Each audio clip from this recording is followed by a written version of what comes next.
puertorriqueños, bienvenidos a la era nuclear. Bueno, no tanto. Bienvenidos a Sálvese Quien Pueda, otro programa más con su moderador Gustavo Adolfo Rodríguez. Encantado que estén con nosotros nuevamente. Este programa Sálvese Quien Pueda va todos los domingos a las 9 de la noche a través de esta página de Facebook, el fanpage SQP, Sálvese Quien Pueda.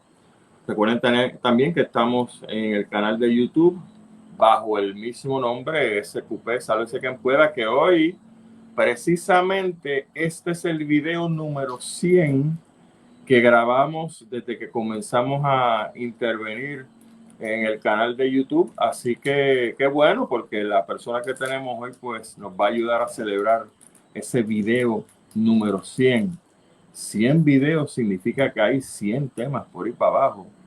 Y yo le garantizo a usted que cuando usted mira el listado de videos que nosotros tenemos ya establecido en este canal, definitivamente aquí hay de todo para todos. Así que con mucho orgullo los invito a que pasen por el canal de YouTube, denle al botoncito de subscribe, porque poco a poco queremos llegar a las 1000 personas para entonces tener la oportunidad de hacer estos programas directamente a través de la plataforma de YouTube y no tanto la plataforma de Facebook.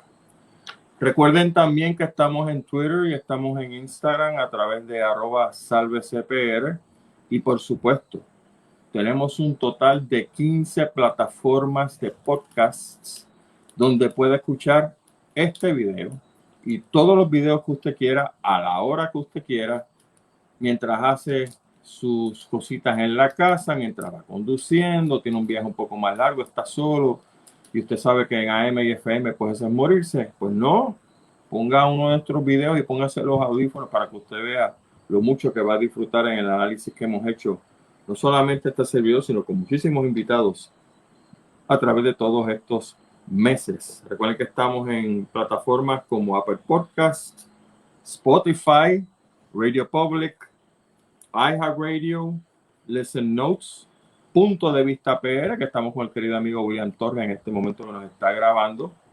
radioacromática.com y por supuesto Tuning Radio y las demás. Todo ese listado lo puede ver en cada uno de los videos porque aparece el listado de las plataformas que nos puede escuchar. Finalmente, quiero hacer eco de un video que grabó mi querido amigo y hermano Gilberto Albelo, Dr. Chopper. Y es un video muy interesante que les recomiendo a todos que lo busquen en la página de Facebook de Dr. Chopper, porque trata sobre las piezas robadas que se están colocando en los autos que llegan a ustedes de mil maneras a través de todos estos dealers de carros usados, que obviamente no estoy insinuando que los dealers de carros usados hacen este tajureo, quizá algunos sí. Pero el video trata específicamente cómo usted puede identificar si un carro que usted está comprando usado o que chocaron y que le dijeron que lo iban a dejar como nuevo, si tiene piezas robadas o no. Y el gran problema que usted puede encontrar pensando que todo en su carro está de lo más chévere, que hagan una barricada esta que hace la policía y entonces de momento le dan por chequear las piezas de su carro, que lo pueden hacer una vez uno está en ese tajo, ¿no? Y si usted tiene piezas robadas en su vehículo, usted sabe que le pueden quitar su vehículo en ese momento y usted se queda a pie y usted no sabía nada. Tiene que ver ese video que grabó Gilberto Albelo hoy, esta mañana a las 8 de la mañana, en un taller de mecánica con un distinguido puertorriqueño que sabe un montón sobre estos asuntos. Así que no se lo pierda, altamente recomendado. No diga que después que nosotros no le dijimos nada. Y tenemos de invitada a una distinguida ciudadana que dijo basta ya con el asunto de los gobiernos de turno que mal nos representan y decidió tirarse al ruedo político. Esa persona es la licenciada Mariana Nogales del movimiento Victoria Ciudadana, que como ustedes saben representó a esa institución, a ese partido político, y salió representante por acumulación en la Cámara de Representantes de Puerto Rico, y con ella tenemos muchísimo que hablar durante esta hora. porque hasta hace la semana pasada estuvo en el ojo público y ahora de momento cambiaron a Elizabeth Torres para que Elizabeth Torres esté en el ojo público. Y vamos, 2 mujeres, 2 semanas corridas. Yo no sé si va a ser lo mismo esta semana, pero bueno, doña Mariana pues aceptó nuestra invitación y la tenemos entonces en vivo y a todo color desde algún lugar en Puerto Rico. Bienvenida, representante Mariana Nogales. Sí, saludos Gustavo y a todas las personas que te escuchan. Muchísimas gracias por aceptar nuestra invitación y pues por supuesto vamos a dialogar sobre muchas cosas que han ocurrido, ocurrieron hace como 2 semanas, ¿verdad? Y siguen ocurriendo porque sé que hay unos procesos que están siguiendo. Pero antes de pasar a eso, yo hablé con Mariana esta tarde y déjenme decirle algo que mucha gente no sabe. En 17 años de este programa, la señora Nogales es nuestra tercera política que invitamos a una entrevista. La primera fue doña Miriam Ramírez de Ferrer, cuando estábamos en Radio Isla, donde doña Miriam nos confesó que ella había sido la autora de la destrucción del Estado Libre Asociado, whatever the hell that means. Y después la entrevistamos y ella dijo lo que dijo. La segunda persona asociada a la política fue en ese momento el senador Héctor Martínez, poquito antes que reventara las cosas que reventaron, y usted sabe la historia. Y ahora la señora Mariana Nogales es nuestra tercera política. ¿Por qué lo hacemos así? Porque somos muy selectivos y precisamente eso me va a dar el pie forzado para arrancar con la señora Nogales. Porque por alguna razón, digo, yo sé las razones, ¿verdad? Me estoy haciendo el tonto aquí. Pero por alguna razón hay mucha gente que detesta lo que ha pasado con la Cámara de Representantes y el Senado de Puerto Rico a lo largo de todos estos años, que probablemente la señora Nogales ha escuchado el comentario que si nosotros cerramos la Cámara de Representantes y el Senado de Puerto Rico funciona igual. Que tranca la llave y bota la llave, cierra la puerta y bota la llave y esto sigue de lo más chévere. Así que vamos a caer ahí ya mismito. Pero decidí comenzar la entrevista de una manera más suave, porque muchas veces nosotros vemos las caras en las elecciones y chévere, pues la persona le hemos escuchado hablar y dice que piensa así, asado de algún tema, y nosotros decimos, oye, qué chévere, pues me gusta la manera de pensar de él o de ella y voy a votar por él o ella. Pero no tenemos la oportunidad de conocer la persona como persona. Y doña Mariana es tan puertorriqueña como muchos políticos, la mayoría que tenemos aquí. Así que voy a empezar por ahí con la parte de quién es Mariana Nogales, dónde nació, dónde se crió. El apellido Nogales, yo no tengo idea de dónde es. Así que Mariana nos va a hacer el favor de explicarnos esa parte. Mariana, ¿dónde naciste? Pues mira, yo nací en el Hospital San Jorge, en Santurce, en el 1973, en el mes de octubre también. Sí, viene el cumpleaños. Es mi mes favorito. Bueno, excelente. Y entonces, ¿viviste en la zona metro? ¿Te fuiste a la isla, entre comillas? ¿Cómo fue esa crianza? En Caguas. En Caguas fue que yo fui a la escuela, fui al colegio San José de Villa Blanca. Ahí estuve los 12 años en ese colegio católico. Mi mamá es abogada y ella en ese momento era parte de la delegación de Caguas. Yo vivía con mi mamá, pues mis papás se habían divorciado. Sí. Y entonces pues me crié en Caguas como hasta los 18 o 19 años, que entonces entré a la Universidad de Puerto Rico, recinto de Río Piedra, y me quedé entonces más o menos por el área metropolitana hasta el 98 más o menos, que entonces me fui para Humacao y en Humacao estuve 20 años. O sea, que eres cagüeña y humacaeña de corazón. Ajá, y ahora estoy otra vez en el área metropolitana. Y en la zona metro de nuevo. ¿Eres hija única? ¿Tienes hermanos? Tengo una hermana de padre y madre y tengo un hermano por parte de padre. ¿Menores que tú? Sí, los dos son menores que yo, sí. O sea, que tú repartías galletas como yo cuando había peleas. No te apures, que yo lo hacía también. Bien chévere ser el hijo mayor, siempre bien chévere. Exacto, sí. Y por supuesto el hijo menor, porque el hijo menor se queja de los otros dos y entonces que coge galletas uno. Así que también pasa por eso. Entonces, básicamente, llegas a la zona metro y empiezas a estudiar Derecho, ¿no? Sí, mira, yo entré primero en el 91, yo empecé por ciencias ambientales y casi Sí. terminé ciencias ambientales, pero ahí tengo un receso de maternidad, vamos a llamarle. Entonces tengo mis 2 hijos y regreso nuevamente a la universidad en el 2001 y terminé en psicología y luego estudié Derecho del 2006 al 2010. Así que me gradué durante la huelga del 2010. O sea que entonces tienes estudios en ciencias ambientales. Sí, también. Pero te fuiste por el área de psicología. Sí. Ok. Es la manera de estudiar si el planeta anda bien o no de la mente. Sí, algo Eso es así. bueno, eso es bueno. Leí en tu biografía de la Cámara de Representantes que tú postulas tanto en la Corte Estatal como en la Federal. ¿Eso es correcto? Sí, es correcto, sí. Yo no sabía eso y creo que no hay mucha gente que sabe que usted puede postular en la Corte Federal. Sí, en la Corte Federal fui admitida en junio de 2017. Excelente. O sea que esas dos postulaciones están vigentes. Exacto, sí. Ok. Pues entonces, habiendo conocido un poquito sobre el trasfondo suyo, ¿qué la motiva a entrar a la política puertorriqueña? Pues mira, yo creo que sobre todo durante mi paso, ¿verdad? Por la escuela de Derecho, uno empieza a entender, ¿verdad? Las cuestiones legales, las dificultades que hay en el país y ¿verdad? Piensa uno que hay muchos espacios donde uno puede tener injerencia en lo que ocurre en el país. Sí. Uno como abogada, pues también puede ayudar a las personas, pero ya más en una capacidad más reducida.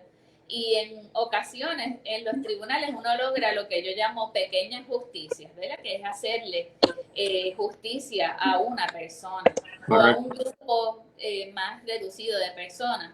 Pero entonces ya en el espacio político, pues hay un margen de acción mucho mayor y con las mejores intenciones, pues uno puede tratar de, mediante trabajo duro y consistente, lograr cambios que sean beneficiosos para la gente, beneficiosos para el país, beneficiosos para el medio ambiente y para otros espacios que yo creo que necesitan mejorarse, sin duda. Sí, definitivamente que sí. ¿Por qué la Cámara de Representantes y no el Senado? Pues nosotros hicimos un análisis de las personas que estaban postulándose en distintos espacios y pensamos que la Cámara de Representantes era un espacio donde había mayores posibilidades, porque uno hace sus cálculos, ¿verdad? De Claro. qué personas están en distintos espacios. Y creo que fue la mejor elección. Yo me siento bien cómoda en ese espacio, que es un espacio de por sí incómodo y fuerte, no solamente para una persona de un partido nuevo, pero para una mujer. Es un espacio que en su mayoría está ocupado por varones y hay unas dinámicas, ¿verdad?, que son bastante masculinas, vamos a llamar, que cuando entonces entra una mujer a asumir roles más asertivos, sin miedo, con mayores fiscalizaciones y preguntas, etcétera, en temas duros que yo sé que los hombres a veces no están acostumbrados. Yo estoy en la Comisión de Hacienda, estoy en la Comisión de Desarrollo Económico, Agricultura, Recursos Naturales, que no son las típicas comisiones donde dejan a las mujeres, como lamentablemente ocurre con la Comisión de la Mujer, pero también la Comisión de Bienestar Social, etcétera. Hay unos estructuralmente, hay unos espacios que son tradicionalmente enmarcados para las mujeres y cuando uno entra en otros espacios, pues tiene que enfrentar cosas como escuchar a Manuel Sidre diciendo que estamos hablando entre hombres de negocios y yo le digo, pues mira, aquí hay una mujer también, así que no somos todos hombres. Esas cosas que son un poco, ¿verdad? Son sencillas, pero uno sabe que uno está entrando en unos espacios que usualmente están ocupados por los hombres. Así que es interesante y yo creo que con el trabajo también, y con la preparación, yo voy a las vistas muy preparada, me leo las ponencias, hago algún tipo de investigación, etcétera. Y yo creo que uno se va ganando el respeto entre los pares también. ¿Cuántas damas hay en la Cámara de Representantes? Pues somos pocas, a diferencia del Senado, donde hay una mayoría de mujeres, en la Cámara somos 8 o 9, si mal no recuerdo. ¿De cuánto? De 51. De 51, ok. Y entonces por eso usted dice que es un poco difícil, engorroso ser mujer en la Cámara de Representantes como están las cosas ahora. Tiene unos retos adicionales, pero no es algo nuevo. Por ejemplo, yo he hablado con Lidia Méndez, que es una representante del Partido Popular que lleva varios cuatrienios, y hemos hablado de eso, cómo es ser una mujer representante en un espacio donde la mayoría de los demás miembros son varones. Y cómo pues hay quizás uno tiene que esforzarse más, tiene que demostrar más, porque ya uno entra con una percepción de que va a hacer un trabajo menor. Y no todas las mujeres representantes hacemos el mismo trabajo, igual que los varones representantes. Hay unos que trabajan más que otros. Otros yo digo que están fresquitos, ¿verdad? Llegan sin ojeras, ni han pasado el trabajo, llegan fresquitos. Sí, pero hay personas que sí, que trabajan. Yo diría que en todos los partidos. Como usted es nueva, quizá la pregunta pues venga bien. Lo que usted está viviendo ahora en la Cámara de Representantes, ¿eran las expectativas que usted tenía o todo esto lo ha cogido de sorpresa? Bueno, yo pensaba que el panorama iba a ser mucho más difícil de lo que ha sido. Hasta el momento, con excepción de esas primeras 2 semanas que era acostumbrarse rápidamente a una vida bien rápida y llena de mucha información de distintos tópicos simultáneamente, pues luego de 1 o 2 semanas que uno entonces le coge el piso al ritmo, pues entonces ya puedo ver que no hay tanto tira y jala de los partidos, sino que en muchos casos podemos trabajar sobre distintos asuntos, podemos trabajar en conjunto y podemos lograr consenso. Eso, por ejemplo, a veces la gente se sorprende, pero la compañera del Proyecto Dignidad, Lizzy Burgos y yo, que con excepción de temas de género o de drogas, pues no nos entendemos en muchos otros aspectos de cuestiones sociales, de preocupación por las personas mayores de edad, por los asuntos de familia, el departamento de familia, las personas con impedimentos, etcétera. Trabajamos, yo diría que en la misma línea. Y así mismo ocurre con otros representantes y representantes de otros partidos. Así que hay muchos temas donde se puede hacer un trabajo.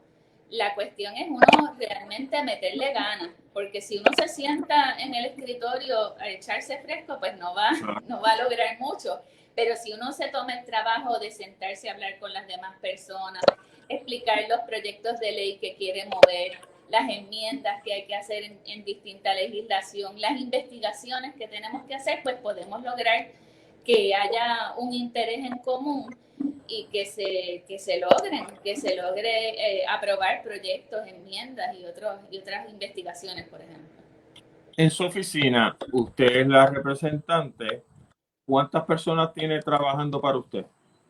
Pues mira, está la directora de la oficina, que es la que se encarga de todo el asunto administrativo, el papeleo, las nóminas, ¿verdad? Toda esa cosa, el registro de los horarios, etcétera.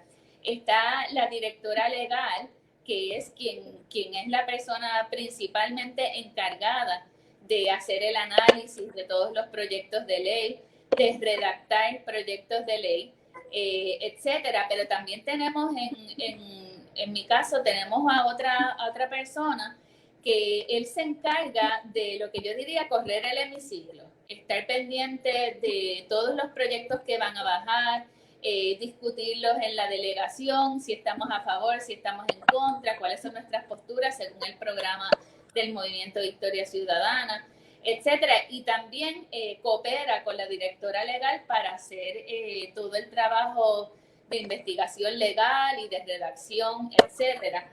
Y es una persona que también, como ha trabajado anteriormente en la legislatura, pues tiene esa memoria institucional y fue imprescindible en ayudarnos a cogerle el piso a la Cámara y saber cómo se hacían las cosas, cuáles eran los formatos de redacción, quiénes eran las personas, etcétera. Entonces tenemos 2 personas de medios de comunicación que son las personas que hacen las grabaciones, toman las fotografías, redactan los comunicados, manejan la prensa, etcétera. Y entonces hemos tenido desde el inicio internos y pasantes, ¿verdad? Los internos del internado son jóvenes estudiantes que entonces vienen a trabajar en la legislatura con los distintos legisladores. Y también tenemos un acuerdo que estamos trabajando con la Universidad del Sagrado Corazón para que los estudiantes de Relaciones Internacionales y sociales en general puedan venir a la oficina y hacer trabajo. Entonces, pues ellos van a las vistas públicas en las que yo no puedo estar también, toman las notas, hacen los resúmenes y entonces los compartimos, los discutimos, etcétera. O sea que hasta ahora yo he contado 2, 3 directores, por decirlo así, 2 personas de medio. ¿Tiene secretaria o secretario? No, la misma directora es la que atiende el frente, ¿verdad? Okay. Es la que coge las llamadas, hace trabajo de recepcionista, aunque la ayudamos, ¿verdad? Entre los demás. Y también tenemos una persona que él no está por contratos, él no está como empleado, sino por contrato. Y es la persona que es el vínculo comunitario y también el vínculo con el área fuera del área metropolitana. ¿Verdad? Él vive en Moca, así que su fuerte es el área oeste y entonces siempre tenemos mucha información de lo que está ocurriendo en el área oeste y cómo podemos ayudarlos. También en cuanto a protestas, manifestaciones y reclamos de los ciudadanos, particularmente reclamos ambientales, pues tenemos a esa persona que también nos ayuda. Pero también ayuda en cosas que para uno parecerían sencillas, pero para otras personas es el problema más grande que tienen, como por ejemplo en un momento tuvimos muchas personas que se comunicaban con nuestra oficina para darnos la queja de que en el Departamento del Trabajo no le estaban trabajando los asuntos del desempleo regular o del PUA. Y entonces tuvimos a esta persona haciendo gestiones para ayudar a las personas a lograr resolver sus asuntos con el Departamento del Trabajo, pero igual con energía eléctrica, con la Autoridad de Acueductos y Alcantarillados, etcétera. Esos problemas que son problemas de la cotidianidad de la gente, pues también él los atiende. O sea, entonces tiene 6 empleados y los demás pues son los estudiantes que van y vienen. Exacto. Sí. Ok. ¿Usted tiene empleados que son consanguíneos, primos, hermanos? No, ¿Usted no, sabe cómo es esto? Ninguno. Ok. ¿Usted sabe los cuentos en la Cámara y en el Senado? Sí, la hermana, los tíos, los primos, la mamá de... Me alegro que haya sido así. Entonces, cerrando ese tópico, yo dije unas expresiones al principio de la entrevista de que hay gente que insiste que cerrar el Senado y la Cámara es lo propio y botar la llave y se acabó el evento porque estamos sobre legislados. Usted viene de la calle, nueva.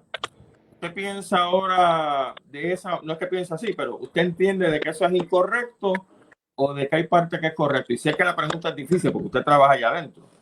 Y a lo mejor nos están grabando y después vienen y le dicen a usted, pero tú dijiste eso en un programa de Sálvese quien pueda.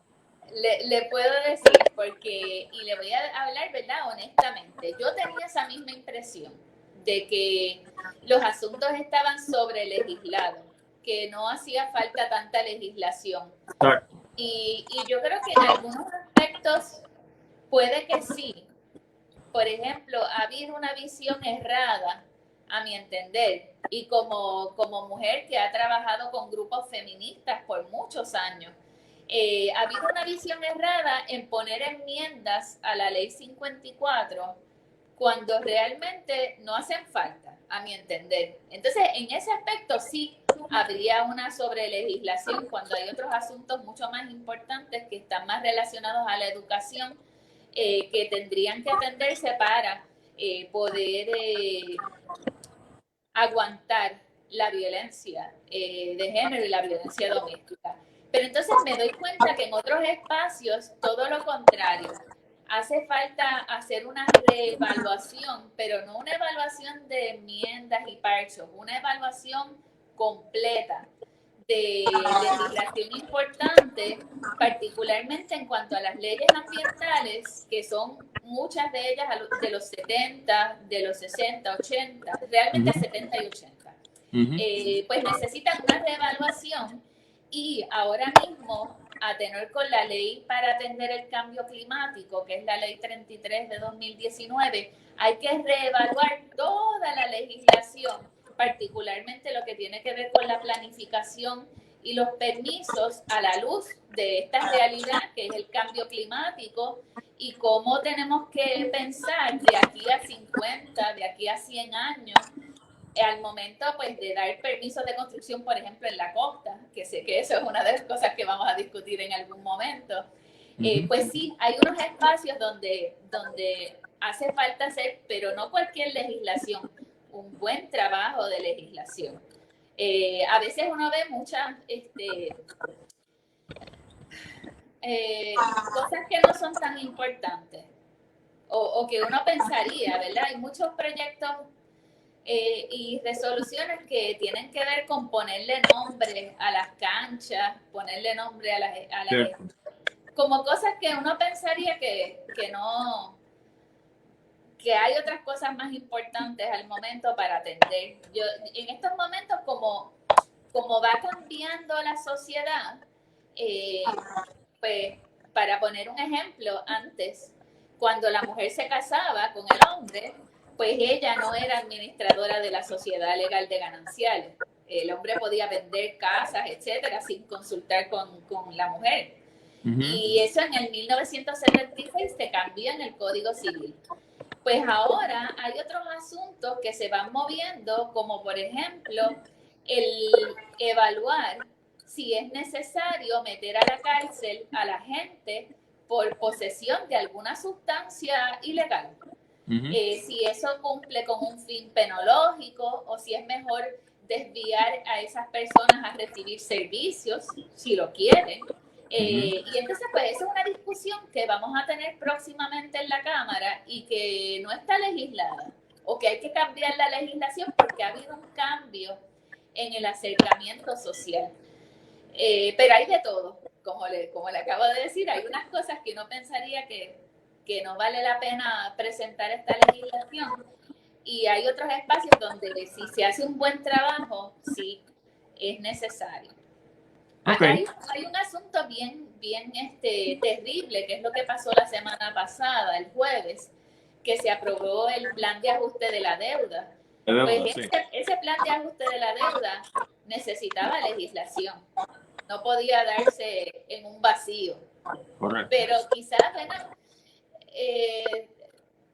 nada quitaría que se hiciera una evaluación ciudadana de si es mejor, por ejemplo, acortar las sesiones legislativas, porque no tiene que estar una persona todo el tiempo legislando, pero yo creo que necesita más pensamiento y que al menos yo al entrar en la Cámara de Representantes nueva me di cuenta que sí había espacio para hacer trabajo de legislación.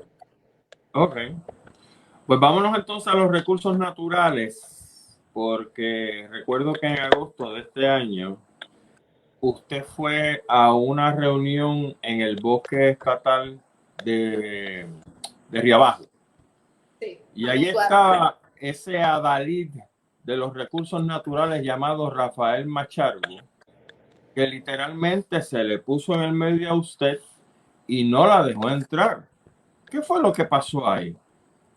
Pues mira, nosotros tenemos una seria preocupación en Utuado en particular. El bosque Río Abajo es un bosque muy importante y nosotros conocemos al manejador de la reserva, el oficial de manejo, etcétera, y también a otras personas que están vinculadas al bosque, y nos dimos cuenta o nos llegó información de que había una movida del alcalde de Utuado junto con el secretario de Recursos Naturales y el gobernador Pedro Pierluisi para pasarle ciertas partes del bosque Río Abajo al alcalde. Y entonces entendimos que no había la pericia, o sea, el alcalde no es un experto en recursos naturales, todo lo contrario. Claro.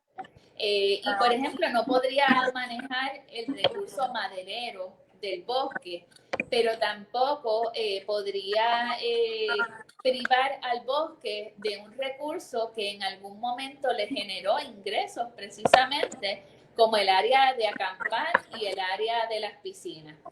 Y eso no es solamente en Utuado, está ocurriendo en muchos espacios donde los alcaldes y los municipios quieren quedarse con los parques y los espacios donde que son los espacios que le generan dinero precisamente a recursos naturales y lo que era antes parques nacionales. Y entonces nos enteramos de que había esa reunión y pues vamos para allá como representantes. ¿A usted no le invitaron? ¿A usted no le invitaron? No, claro que no, pero de todas maneras, como representantes, tenemos esa potestad. Entonces yo voy en mi carácter de representante, pero también allí me encuentro con el senador Ramón Cruz, que es de esa área, y también la senadora Mariali González. Y ellos también se habían enterado de la situación y habían venido precisamente a participar porque son representantes de esa área, son los senadores que incluyen al área de Utuado. Y Machargo y yo hemos tenido una relación difícil porque yo le he estado reclamando constantemente que su deber es el de proteger los recursos naturales y no el de facilitar el que se hagan excepciones con los fines de promover ciertos desarrollos. Claro. Que tiene que seguir los procesos, que tiene que cumplir con la reglamentación, que tiene que trabajar. Ahí sí le digo que falta, yo creo que hay que legislarlo porque es que el departamento no está cumpliendo con su fase de reglamentar, y hay reglamentos que han quedado suspendidos y en el aire, como el reglamento 25 de tala y poda de árboles, que está sin efecto desde el 2010 aproximadamente, y hasta el momento, y desde que empezamos, yo le he pedido el borrador del reglamento al secretario y estamos en octubre y todavía no lo ha producido. Así que pues hemos tenido esa relación, ¿verdad? Difícil porque yo le he estado exigiendo y he estado reclamando que cumpla con su deber. Y entonces en ese momento, pues ese día en Río Abajo, pues el secretario, que yo no me lo esperaba, se me cuadró y no me dejó pasar. ¿Qué papelón?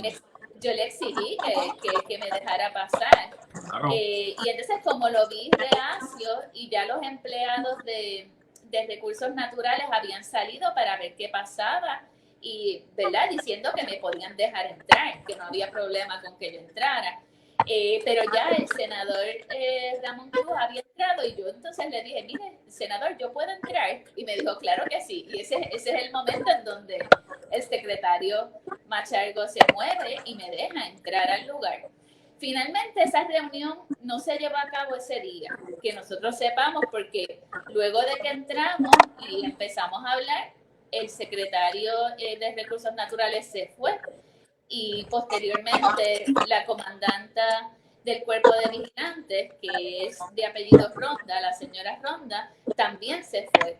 Y posteriormente hubo otro incidente adicional donde entonces hay una reunión del gobernador con distintos secretarios del gobierno, ¿verdad?, de las agencias de carretera, de desarrollo económico, etcétera, en la Universidad de Puerto Rico, recinto de Utuado. Pues allí lo que tenemos entendido es que todavía no sabemos quién, pero de momento me impidieron la entrada. Y finalmente, pues yo pude entrar a pie y caminé hasta donde estaba llevándose a cabo la reunión. Escuché todo lo que se dijo allí, cuáles eran las propuestas, los proyectos en distintos espacios. Escuché la terrible idea del alcalde de Utuado, que ese era otro asunto que también habíamos tenido ya un choque, de convertir el Parque Ceremonial Indígena de Caguana en un parque temático, y esas cosas. Era rayo. La verdad que cuando un hombre se le cuadra a una mujer para no dejarla pasar, ahí la historia es que esa persona, o sea, el hombre, le tiene terror a la mujer. Ese es el plano personal. Aparte, como usted dice, que usted es una representante electa por el pueblo de Puerto Rico, que usted no es una vecina que llegó allí a humear a ver qué pasaba, y él parece que no entiende el rol de lo que es un legislador. El legislador legisla. Y si usted quiere presentarse en una reunión pública sobre asuntos públicos, entiendo que el secretario estaba completamente errado. Y a mí me sorprendió porque vi las fotografías también y creo que se filmó un video Sí, de este señor haciendo un papelón como si fuera un bouncer, cuando no es su papel hacer de bouncer. O sea, puede hacer 20 cosas, pero bouncer no es. Y la verdad que me estuvo bien antipático y lo estoy consignando por aquí porque de nuevamente, no es porque usted sea mujer, es porque usted es legisladora electa por el pueblo de Puerto Rico, sea del partido que sea, y por lo tanto tenía derecho a estar en una reunión pública sobre algo que a usted le compete, porque usted está con la Comisión de Recursos Naturales. Pero bueno, así son y a mí me da mucha pena que el secretario Machargo haya asumido esa actitud. Ya yo tengo mi opinión sobre él, pero me la reservo porque usted es la persona que quiere entrevistar. Ahora bien, brincamos eso entonces al asunto de Sol y Playa, donde usted, muy vocalmente, igual que Eliezer Molina, que no es legislador, pero que ha sido una persona pivotal en este asunto, y muchas otras personas que han sido muy vocales, han establecido el asunto de que el condominio Sol y Playa no solamente están tratando de hacer las cosas en la zona marítimo terrestre y en la zona de restauración donde se supone que no la hagan, sino que el permiso que ellos sometieron de la A a la Z está completamente errado. Y yo he escuchado a usted hablar sobre eso. Bueno, pero entonces parece que precisamente en el partido que está gobernando Puerto Rico, cuando yo me imagino que usted chorro de misógenos escuchan a una dama como usted hablarle, como usted habla, que es directo, sin ningún empacho, como se tienen que decir las cosas, pues tenemos un Tomás Rivera Chats que dice que usted es socialista allá en Rincón y capitalista en Humacao. Eso estuvo tan simpático, por no decir otra cosa, para no ofender al elemento este. Y entonces Carmelo Ríos pidiéndole a Tatito que usted tiene que someter las cosas estas financieras, los estados financieros. Vamos a eso, licenciada. ¿Qué pasó? ¿Qué está pasando con el asunto de Palmas del Mar y sus apartamentos y el hecho de que usted también estaba violando supuestamente la zona marítimo terrestre con esas propiedades? Adelante. Bueno, pues vamos a comenzar con el caso del Rincón. En el caso del Rincón no se está impugnando el condominio, el edificio. Se está impugnando lo que ellos le llaman el área recreativa, que realmente es un área recreativa, debe ser algo que es de fácil remoción, como un gazebo, una chorrera, una cosa así, ¿no? Pero es una piscina de cemento que se quiere reconstruir porque anteriormente estaba construida, pero el huracán María se la llevó. Es lo que es entonces claramente la zona marítimo terrestre. Eso es distinto al complejo de Palmas del Mar, que es un complejo que se hizo en los 60, en los 70, que tiene unos planes de manejo, que hay un espacio, o sea que la zona marítimo terrestre está salvaguardada, y aunque es distinto que una estructura esté frente a la playa a que esté en la zona marítimo terrestre. Claro, Eso, claro. eso es completamente distinto. Pero claro, yo creo que el esfuerzo viene para tratar de deslegitimar los reclamos que yo he estado haciendo y para callar mi voz. Y entonces, pues, ¿verdad? Ahora mismo no puedo dar tantos detalles, pero sí ha habido han dispersado muchas cosas que no son ciertas. Para empezar, el Estado, cuando uno presenta el informe a ética gubernamental, está compuesto de dos partes. Un estado financiero, que es preparado por un contador público autorizado, un CPA, y una parte que es un formulario de llenar una información. En el caso de mi estado financiero está completo. Y lo que hemos dicho es que faltaba acompañar una información adicional en la parte del formulario.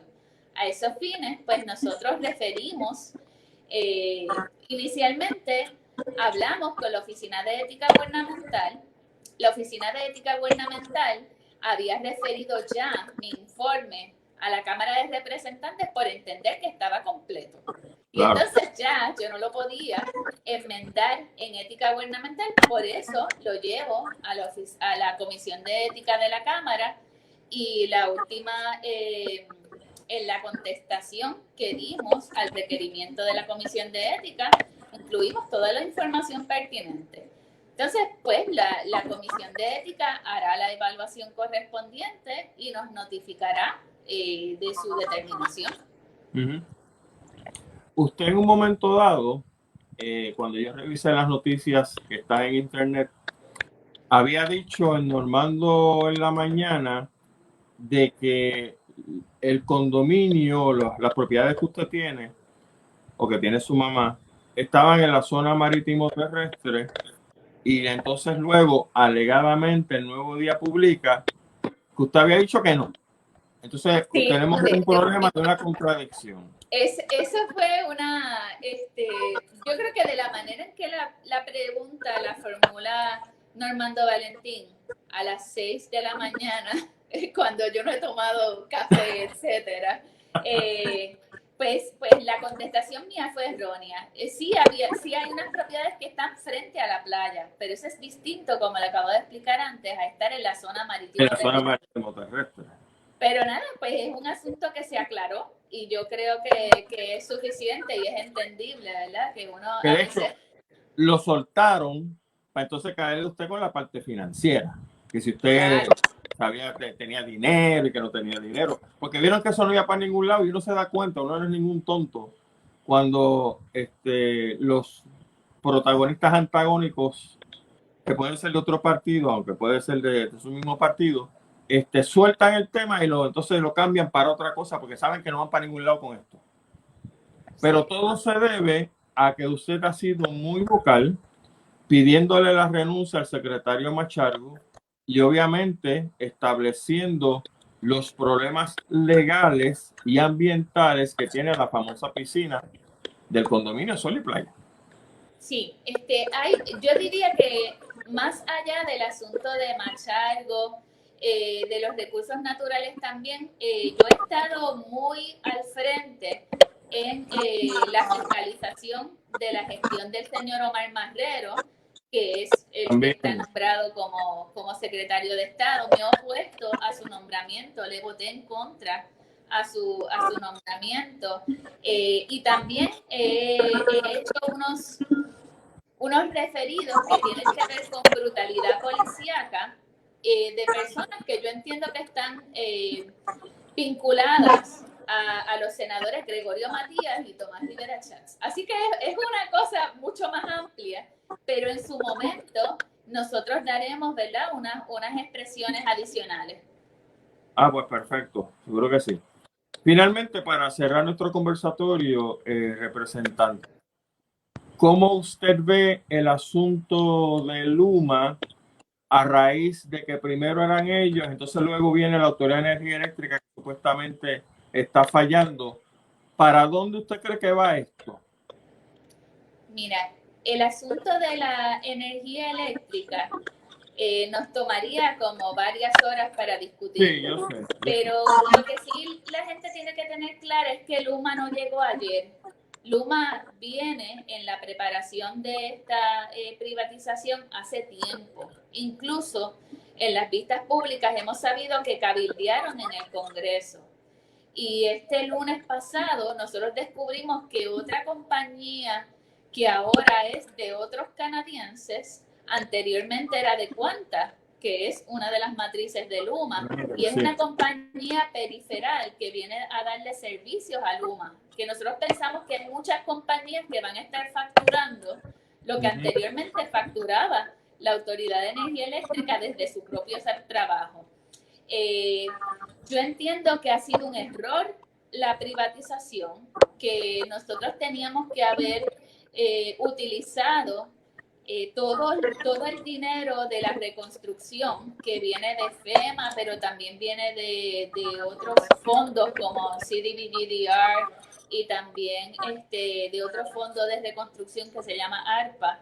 Todo ese dinero se pudo haber utilizado para mejorar la infraestructura de la autoridad y para movernos mucho más efectivamente hacia fuentes de energía renovable. Solar, por ejemplo, que yo creo que es lo más que tenemos en Puerto Rico. Seguro. Pero también hidráulica, eólica, etcétera. Y privatizar ha sido una estrategia que no viene de Puerto Rico, viene del Congreso de los Estados Unidos, viene apadrinada por congresistas del Congreso de los Estados Unidos y también viene fundamentada en la necesidad de que en Puerto Rico la generación de electricidad se gasifique, o sea, utilizar el gas natural porque hay un excedente de gas natural en los Estados Unidos y falta de mercado. Así que nuevamente nos volvemos a acomodar a las necesidades de Estados Unidos en términos de electricidad. Así que Luma y la parte de transmisión y distribución pues es la excusa, pero la parte fuerte es la parte de generación.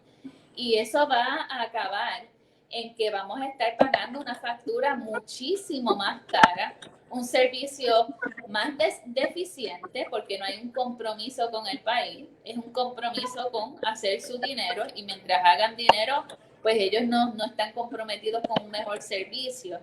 Y eso no es que tengamos calor, que la electricidad es un lujo, no, de eso depende la vida de la gente. Depende de que la gente tenga comida en sus neveras que no se le dañe. Depende de que los respiradores y las distintas máquinas que tienen las personas con condiciones severas de salud las puedan conectar. Es una situación bien triste y que solamente vamos a poder exigirle al gobierno si utilizamos otras estrategias como la presión pública, estar en la calle, escribir cartas, escribirle a los legisladores. O sea, hay que hacer una presión bien fuerte, si no, nos van a pasar el rolo, pero terriblemente. Es verdad. ¿Va para la calle el 15 de octubre?